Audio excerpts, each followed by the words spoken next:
Now I will be demonstrating the open mouth technique, commonly called as the Gauguet's nerve technique, and this technique is actually a true mandibular nerve technique. IANB and Vazirani-Akinoski anesthetize the inferior alveolar nerve along with the lingual nerve, but this technique anesthetizes the entire posterior branch of the mandible, which includes your lingual nerve, your auriculotemporal nerve, and also the inferior alveolar nerve. So this nerve block technique gets the name of a complete or a true nerve block, true mandibular nerve block. Okay, now coming on to indications. The common indications for performing a Gauguet's nerve block technique is multiple failed attempts to IANB. So why an IANB fails? It is failing due to several reasons, such as positive aspirates. As you know that the positive aspiration rate for an INB technique is higher, which is somewhere around 10 to 20. So this technique, Gauguet's technique, is in a plane which is avascular. So the chances of aspiration is less, so the success is that much higher. The second common reason for a failed INB technique is bifid INB nerve block.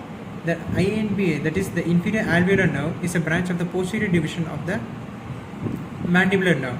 This nerve gets split into two branches while it is entering into the foramen. Just somewhere around this area, the nerve will be splitting into two. So this is a lower level block in INB. In case of a Gauguet's, the mandibular nerve block is given at a slightly higher angle, so somewhere around the head of the condyle.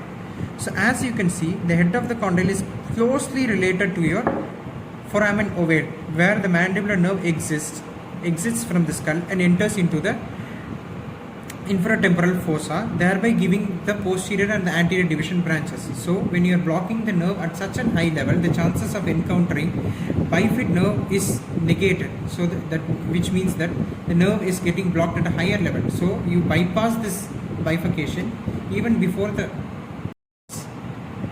So the common nerves which are anesthetized with this nerve block, Gauguet's nerve block technique, includes the entire posterior division of the mandibular nerve. That is your lingual nerve, your inferior alveolar nerve, and your auriculotemporal nerve. The inferior alveolar nerve also anesthetizes the mental nerve and the incisive nerve. So there is 75% of chances of also anesthetizing the buccal nerve, which is actually a part of your anterior division of the mandibular nerve. As the nerve crosses the posterior division, it comes in close proximity to the posterior division. So this nerve gets anesthetized in this stage itself.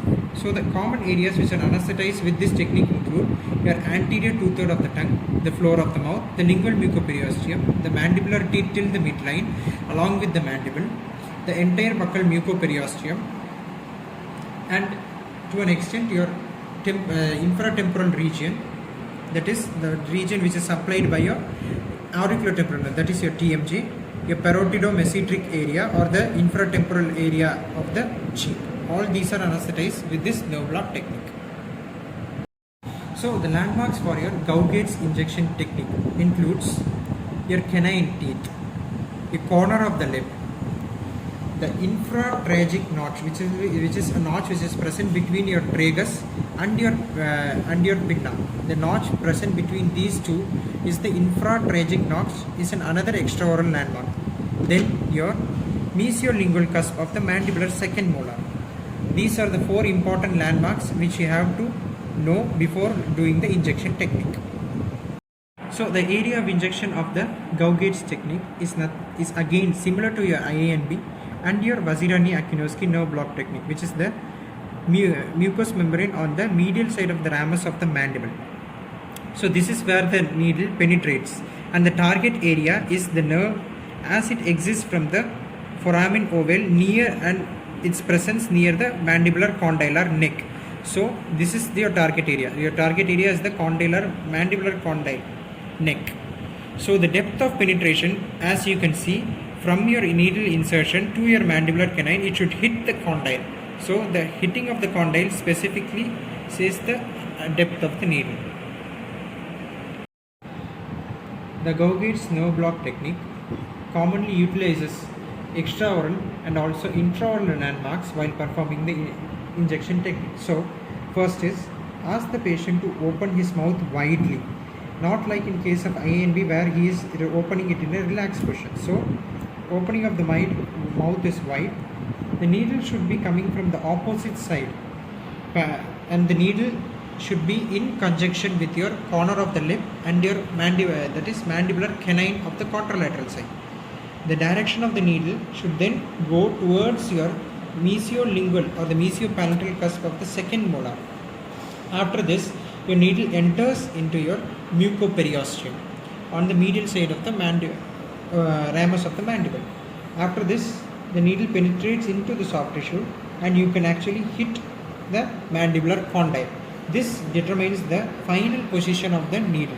So, withdraw the needle, aspirate in two planes and deposit the solution near the condyle. So, this deposition of the solution in this condyle is in close proximity to your mandibular nerve, and the position of the nerve is changed by the position of the surrounding soft tissue. So in this technique, ask the patient to keep his mouth open for a duration of 5 minutes so that the nerve which is in close proximity to this soft tissue will get anesthetized. And why 5 minutes? The nerve trunk which is anesthetized is on a higher level, so the diameter of the nerve is high. The amount of nerve fiber present in such a diameter is large, so it takes time for the local anesthetic solution to penetrate into the nerve layers, into the peripheral and the mantle fibers and into the core fibers. So the duration of anesthesia is slightly more, that is duration of the start of anesthesia is slightly more than the INB technique, which is 5 minutes.